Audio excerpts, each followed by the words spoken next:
പെട്രോളിനും ഡീസലിനും 3 രൂപ വർദ്ധിപ്പിച്ച കേന്ദ്ര നടപടി കൊണ്ട് എണ്ണ കമ്പനികൾ തൃപ്തരാകുമെന്ന് കരുതാൻ വയ്യ.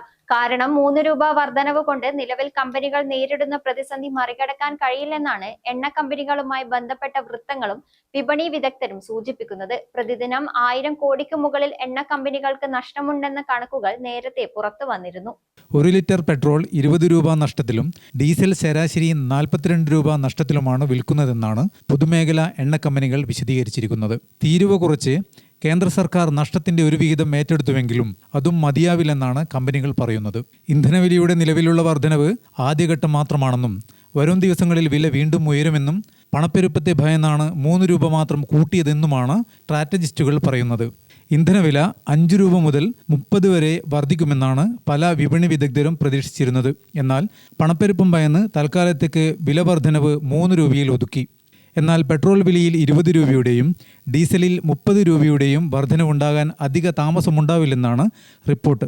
ഇന്ധനവില വർദ്ധിച്ചിട്ടും എണ്ണ കമ്പനികൾക്ക് ഓഹരി വിപണിയിൽ രക്ഷയില്ല.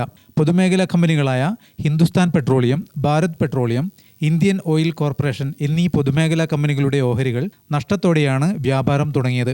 വിപണി പ്രതീക്ഷിച്ച വിലവർധനവ് ഉണ്ടാവാത്തതാണ് എണ്ണ കമ്പനികളുടെ ഓഹരി വിലയിടിയാൻ കാരണം. ആഗോള വിപണിയിൽ എണ്ണവില ഉയർന്നു തന്നെ നിൽക്കുകയാണ്. ഇന്ത്യ ഉപയോഗിക്കുന്ന ബ്രന്റ് ക്രൂഡ് ഓയിലിൻ്റെ വില $120 എത്തുമെന്ന പ്രവചനങ്ങൾ വന്നുകഴിഞ്ഞു.